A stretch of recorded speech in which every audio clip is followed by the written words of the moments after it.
Salut, c'est Nana et je vous souhaite bienvenue au milieu des tumultes. Pour ce premier sujet, je me suis dit que j'allais pas aller trop dans le trivial et trop non plus dans le trop intime, quoi. Je vais parler de quelque chose qui, malgré tout, définit en partie qui je suis. Je vais parler de l'incertitude. L'incertitude, c'est quelque chose que je ne sais pas gérer, que j'ai beaucoup de mal à vivre. De manière générale, j'ai toujours eu besoin de comprendre dans tous les aspects de la vie. J'ai besoin de savoir où je vais, de comprendre, et si je comprends pas quelque chose, je vais pas réussir à l'analyser, à travailler dessus. Alors bien sûr, la première chose qui vient à l'esprit, pour laquelle on est tous concernés, c'est la crise sanitaire. Parce que là, en fait, finalement, on vit dans l'incertitude et depuis bientôt 2 ans. Et en réalité, moi, c'est ce qui me dérange le plus dans cette situation. C'est de pas savoir où on va, pour combien de temps on en a, etc. Alors bien sûr, maintenant, on s'est tous un peu fait à l'idée, donc on la ressent moins, cette incertitude, forcément. Mais au tout début, moi, c'était vraiment ce qui était problématique pour moi. Ne serait-ce qu'avec le premier confinement. Le premier confinement, on nous a dit au début c'était pour 2 semaines, et puis au bout de 2 semaines, on nous a dit on rajoute 2 semaines, et à partir de ce moment-là, en fait, je me suis dit oui, ok, donc quoi qu'on nous dise, on sait pas où on va en fait. Et à partir de ce moment-là, on n'a plus jamais su où on allait. Est-ce qu'il va y avoir un nouveau confinement? Est-ce qu'on a besoin des masques? Est-ce qu'on peut retirer les masques? Est-ce qu'on a besoin du vaccin? Est-ce qu'il y aura une 3e, une 4e dose? Est-ce qu'il va y avoir un couvre-feu? Et forcément, cette incertitude sur la façon dont est gérée la crise sanitaire, elle a des répercussions pour chacun de nous, sur notre vie personnelle, sur certains aspects. Personnellement, ça a remis beaucoup de choses en question, ça a remis beaucoup de choses en suspens. Quand la crise a commencé, donc en février-mars 2020, j'avais mon entreprise, j'étais associée avec 2 de mes amis. On faisait de l'escape game à domicile avec acteurs. On était un des rares escape games à être en fait en itinérance. Et du coup, forcément, on avait du mal à se lancer.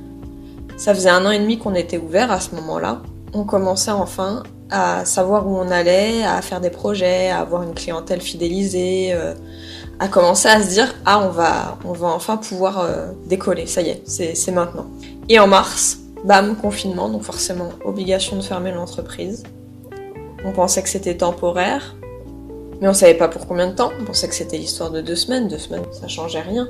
Donc effectivement, la crise sanitaire a commencé à mettre de l'incertitude dans ma façon de gérer mon entreprise et dans ma façon de me gérer moi par rapport à mon entreprise. D'autant plus qu'il y avait des questions financières qui rentraient là-dedans, parce que j'étais à la fin de mes droits. Et après, j'avais plus le droit à rien du tout, donc ça voulait dire ne plus avoir de revenus. Et donc c'est cette incertitude qui a commencé à me faire prendre conscience que je savais pas comment gérer ça. C'est-à-dire que je savais déjà que j'avais besoin de comprendre. Au collège, à la fin du collège, j'ai su que dans la vie, il fallait que je comprenne les choses. Ça fait plus de 15 ans maintenant que je sais que j'ai besoin de comprendre. Mais par contre, je savais pas à quel point il était difficile pour moi de gérer l'incertitude, le fait de ne pas savoir où je vais. Pour résumer la situation pour ceux que ça intéresse, pour ce premier confinement, on a fait partie, alors pas des tout derniers, mais des avant-derniers à avoir le droit de rouvrir. C'est-à-dire que le déconfinement s'est fait le 11 mai. Et nous, on a eu le droit de rouvrir le 17 juin. Pour être refermé, en fait, fin octobre. Après ça, on n'a pu rouvrir qu'au printemps suivant. Et en fait, on a rouvert pour faire un peu notre chant du cygne. Un bon chant du cygne. Toujours est-il que, en fait, ça s'est pas amélioré depuis, parce que déjà la crise sanitaire, elle a évolué, mais en même temps, pas tant que ça. Elle est toujours là, elle est toujours bien présente, et on est toujours aussi perdu par rapport à la maladie qui n'arrête pas de muter, mais on est aussi, et surtout, perdu par rapport à ce que le gouvernement décide, parce qu'en fait il change d'avis comme de chemise, donc on sait jamais où on va, on sait jamais quelles sont les règles. Du coup on est toujours dans cette incertitude, mais à la limite on s'y est habitué, quoi. Ce qui fait que c'est plus facile à vivre, mais ça reste quand même ce qui est le plus compliqué pour moi. Et en fait, depuis, ma situation personnelle n'a fait que devenir de plus en plus incertaine. Parce que après la fermeture de mon entreprise, j'ai dû chercher un travail, j'en ai trouvé un, en alternance, un CDD de 14 mois en alternance, dans lequel, avec du recul, je me sens bien, c'est-à-dire pas dans l'alternance, la formation m'apporte absolument rien. Et elle me coûte plus qu'elle m'apporte, cette formation, puisqu'elle ne m'apporte rien mais qu'elle me coûte beaucoup, pas financièrement parlant, mais sur bien d'autres aspects. Mais par contre, c'est vrai que mon poste dans l'entreprise dans laquelle je suis, bon, c'est pas parfait parce que je pense que c'est jamais parfait, mais c'est plutôt bien. Sauf que je suis dans une entreprise qui va pas forcément bien non plus, parce que aujourd'hui, je pense qu'il y en a pas beaucoup des entreprises qui vont très bien. Il y en a, hein, mais il y en a pas forcément énormément. En l'occurrence, je suis dans une entreprise qui sait pas trop où elle va. Et surtout qui sait pas trop combien de temps elle va durer. Et là, je suis en CDD jusqu'au 31 mars. Et au début, on nous avait dit qu'en gros, on aurait des réponses par rapport à l'entreprise jusqu'au 31 mars, ce qui tombait pile poil à la fin de mon CDD. Aujourd'hui, on nous dit que c'est plutôt en juin, du coup, on en saura plus. Et du coup, on n'arrête pas de repousser une échéance qui fait qu'en attendant, on sait pas où on va. D'autant plus que moi, du coup, je suis dans une situation doublement précaire, puisque mon avenir financier et professionnel dépend non seulement de la viabilité de l'entreprise sur du plus ou moins long terme, mais aussi de si l'entreprise va m'offrir un CDI à la fin de mon CDD. C'est-à-dire que tout le monde me dit « oui, t'auras un CDI », mais moi je suis un peu terre à terre, je suis même très terre à terre, et moi il faut que je le voie pour le croire. Et j'ai rien signé, j'ai aucune certitude que le CDI va arriver. Ce qui fait que je suis dans une situation où je sais pas dans 2 mois où j'en serai. Mais aussi, je sais pas non plus dans 5 mois où j'en serai. Et ça me rend un peu tarée. D'autant plus que, pour des raisons que je vous épargne, je suis aussi dans une situation où, financièrement parlant, en fait, je sais pas ce que ça va donner sur l'année 2022, même en restant dans l'entreprise. Parce que je suis en attente de ma banque. Je leur ai fait une demande. En résumé, j'ai 2 emprunts dans une banque et j'ai mes comptes épargne dans une autre banque. Et la banque dans laquelle j'ai les emprunts, c'est une banque que je n'aime pas du tout. Et la banque dans laquelle j'ai mes comptes épargne, c'est une banque à laquelle je suis depuis mes 12 ans, donc depuis toujours, et dont je suis particulièrement satisfaite. Et j'aimerais bien y retourner dès que j'en vois la possibilité. Et donc cette banque où j'ai mes emprunts, je leur ai demandé à la mi-octobre juste de savoir si je pouvais réévaluer mon emprunt, parce que j'ai eu des changements personnels qui ont fait que ce serait plus pratique pour moi.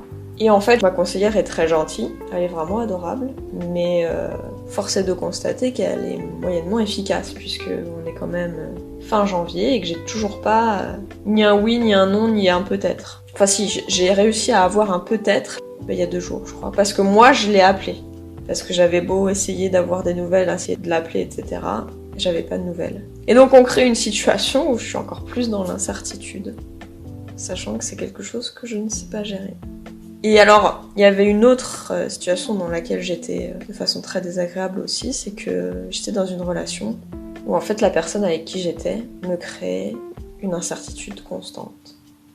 C'est-à-dire que cette personne, elle me promettait des choses, elle me disait des choses, mais son comportement n'était absolument pas en accord, était même à l'opposé de ce qu'elle me disait, qui faisait que moi j'étais perdue. J'étais perdue parce que je suis quelqu'un qui dit les choses, justement parce que j'aime comprendre, forcément à l'inverse, je suis quelqu'un qui exprime beaucoup, et je suis quelqu'un d'honnête, je dis les choses quoi en gros. Et donc j'arrêtais pas d'aller voir cette personne et de lui dire je sais qu'il y a un problème, et cette personne me disait non, tu te fais des idées, il n'y a pas de problème. Ce qui fait que ça me rassurait dans un premier temps. Et puis ensuite je voyais que rien ne changeait. J'avais toujours ce profond sentiment en moi que non, ça n'allait pas. Et du coup je me remettais énormément en question en me disant mais est-ce que c'est moi qui me remets trop en question? Est-ce que c'est moi qui ai mes propres instabilités? Est-ce que je les projette? Vraiment je me suis énormément remise en question.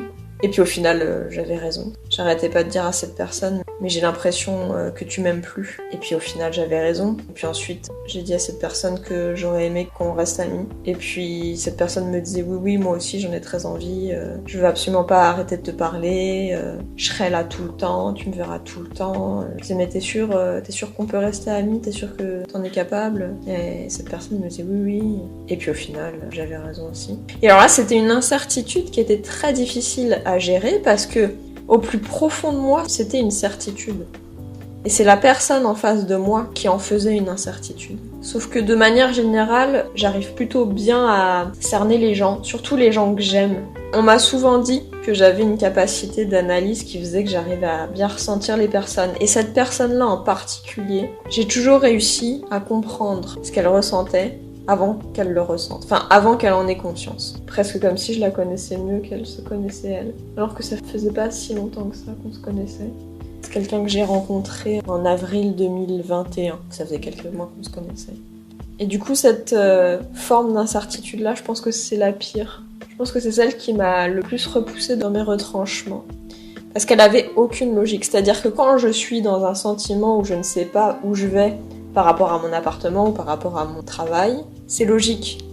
Personne n'y peut rien en plus, enfin si, ma banquière elle pourrait un peu se dépêcher, mais c'est des situations où en fait personne ne peut rien y faire, c'est juste qu'il y a des choses qui prennent du temps et que je sais qu'à un moment j'aurai ma réponse, positive ou négative, elle me plaira ou elle me plaira pas cette réponse, mais il n'y a pas non plus 50 millions de réponses possibles. Mon travail, ça va être dans un premier temps, à la fin de mon CDD, est-ce que je signe un CDI? Oui, non.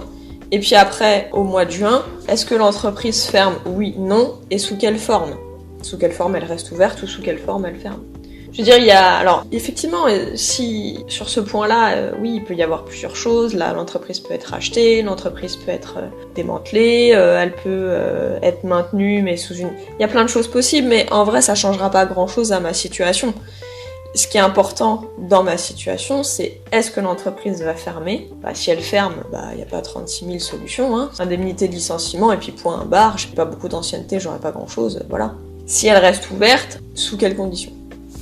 C'est pas plus compliqué que ça. La banque, c'est pareil. Est-ce que la banque accepte ou refuse ma proposition et sous quelle forme? En fait, je suis dans l'attente. C'est une incertitude qui fait que je suis dans l'attente. Mais je suis pas perdue par rapport à ça. Au contraire, je suis plutôt bien dans mes baskets parce que ce soit mon travail ou mon appartement, je sais, en fait, en fonction des réponses que je vais avoir, je sais plus ou moins comment je vais pouvoir rebondir. C'est juste de l'attente, c'est juste désagréable, en fait. De pas savoir, encore une fois, j'ai besoin de savoir, moi je supporte pas de pas savoir. Mais c'est une incertitude qui certes me rend tarée, mais que j'arrive à gérer malgré tout. Alors que cette incertitude où en fait c'est quelqu'un qui n'arrête pas de nier tout ce qui vous vient de naturel, tous mes ressentis, rien n'était bon. Mes ressentis, en fait, on n'arrêtait pas de me dire non, t'as pas les bons ressentis, non, t'as pas les bons ressentis, chose qui peut arriver dans ma vie. Parce que bien entendu, je suis comme tout le monde, je me plante. Hein. Mais de manière générale, quand j'ai un ressenti si fort, il y a une raison. Soit il y a la raison à laquelle je m'attends, soit il y a une raison qui en est proche, mais souvent il y a une raison. Toujours est-il que du coup, cette personne est incapable de me dire, de une, pourquoi ça a pas fonctionné entre nous, et de deux, pourquoi on peut pas rester amis. Et ça, je sais que sur du long terme, en fait, c'est quelque chose dont je guérirai jamais. Ça m'est déjà arrivé, alors pas dans des histoires d'amour, on est plus sur de l'amitié, mais il y a eu 2 personnes dans ma vie que j'ai aimées, mais tellement fort. Sans en être amoureuse pour autant, mais je les ai vraiment aimées. Et j'ai jamais su pourquoi on n'a pas pu rester amis. La première, il y a eu une violente cassure que j'ai jamais comprise et dont j'ai jamais guéri. La personne n'a pas été capable de m'expliquer pourquoi ça a arrêté si violemment en plus.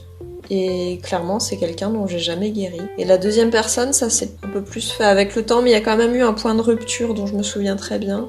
Et c'est pareil, j'ai plus compris. Parce que c'est quelque chose, étonnamment, je m'y attendais. Mais j'ai jamais vraiment su. Et du coup, j'ai jamais vraiment guéri. Et je sais que je vais pouvoir m'en relever, hein.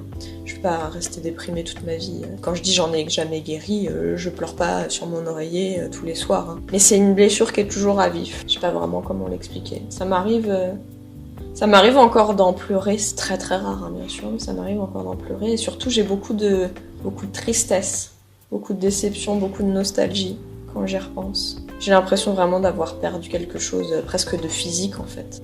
Et du coup, j'ai l'impression de pas être normale. Bon, j'ai souvent cette impression dans la vie depuis toujours. Mais quand j'essaye d'expliquer ça aux gens, même des gens qui me connaissent, comprennent pas en fait. Quand je leur dis que je sais que je guérirai jamais, je m'entends dire ah bah oui mais si tu dis ça forcément. Et je leur dis non mais je dis pas ça parce que j'ai envie de m'apitoyer sur mon sort. Je dis ça parce que je l'ai déjà vécu en fait.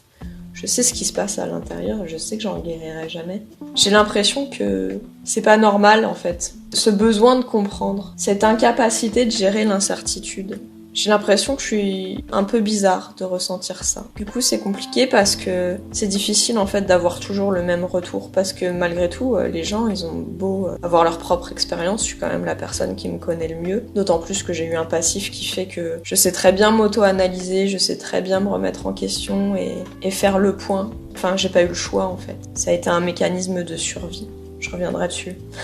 Mais du coup, c'est difficile d'avoir toujours les gens qui croient oui, que je m'apitoie sur mon sort, que je suis défaitiste, que presque c'est de ma faute en fait si je vais pas bien. Et en même temps, c'est quand même des gens qui sont super positifs et qui sont là. Enfin, je suis très entourée, ça c'est pas tellement le problème. En fait, j'ai l'impression de pas être comprise. J'ai le soutien, j'ai l'amour, j'ai l'entourage. Mais j'ai l'impression d'avoir toujours à me justifier. Et je suis pas dans une situation dans laquelle je devrais me justifier. Même si je sais que ça vient d'un bon sentiment, et justement ça vient d'un sentiment d'amour, d'amitié, c'est quand même pas toujours agréable. Et en même temps, d'avoir à se justifier, ça permet de travailler sur soi encore plus. Parce que ça permet d'avoir à expliquer des choses qui nous paraissent normales, naturelles. Mais tout ce que j'ai expliqué aujourd'hui, il a fallu en fait que quelqu'un me pose les questions pour que je sois capable de l'énoncer et de le retranscrire aujourd'hui. Donc d'un côté, il y a une partie de moi qui en a marre d'avoir à toujours expliquer, se justifier, etc. Et faire comprendre aux gens que c'est pas parce que eux ils réagiraient différemment que moi je dois réagir comme tout un chacun. Et d'un autre côté, en fait, je suis extrêmement reconnaissante à ces gens-là parce que pour des raisons financières, j'ai dû arrêter mes séances avec ma psy. Et d'ailleurs ça fait partie de l'incertitude aussi. Ne pas savoir quand est-ce que je pourrais revoir ma psy, ça c'est compliqué aussi. Mais du coup, ça me permet d'avoir énormément d'échanges avec énormément de gens différents et d'avoir toujours les mêmes retours. Ça me permet justement de voir parfois le justifier différemment et donc le comprendre différemment et me comprendre.